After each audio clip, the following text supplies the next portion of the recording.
All right, I'm going to check in with Paul Heggen right now. Were my eyes deceiving me, or did I actually see a little bit of fog coming in through the Golden Gate? A whisper of fog. A prayer answered for some fog. There is some more fog making its way in, and it's going to spread across the bay pretty far inland as we head into tonight. So that's some good news.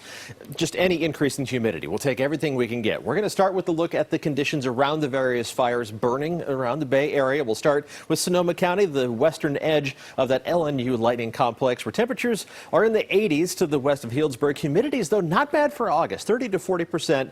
I know it's tempting to look at that and say, okay, that seems pretty low. It's below 50-50. But when temperatures are in the 80s, humidity is in the 30 to 40% range. It represents a decent amount of moisture in the atmosphere. Winds are out of the southwest, gusting up to 15 miles an hour, but that's an onshore breeze.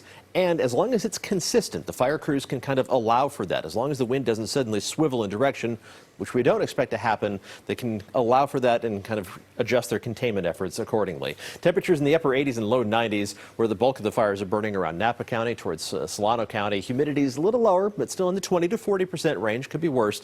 Winds slightly stronger, gusting to around 20 miles an hour. But again, they're consistent. Humidities are a little higher near the SCU lightning complex, in the 30 to 50% level. Temperatures are warm to even hot, 80s to low 90s in the winds out of the southwest, gusting up to around 20 miles an hour.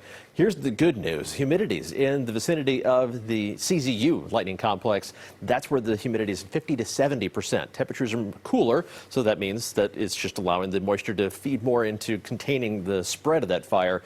The temperatures in the upper 70s and low 80s. Winds out of the south, onshore direction there for the Santa Cruz Mountains, up to around 10 miles an hour. In terms of air quality, the wind is going to be pushing the worst of the air into the East Bay, especially into the Tri-Valley and the South Bay, into the Santa Clara Valley, and then the bowl shape of those valleys just collects the soot, the smoke, and it means another day of unhealthy air quality for the East Bay and South Bay, with still not great air quality for the rest of the Bay Area. There is the aforementioned fog making its way around Sutro Tower and streaming through the Golden Gate. It's only 63 downtown, and temperatures farther inland aren't that warm for this time of year, mostly in the 80s. The hot spot is Concord at 88 degrees.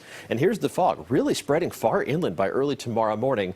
We'll take this for as long as this weather pattern wants to remain in place. Get that marine layer to make its way farther inland, deepen a little bit. And it's going to take a while for that to retreat towards the coast. Even by midday tomorrow, we'll see some reduced visibilities right along the coast, but farther inland.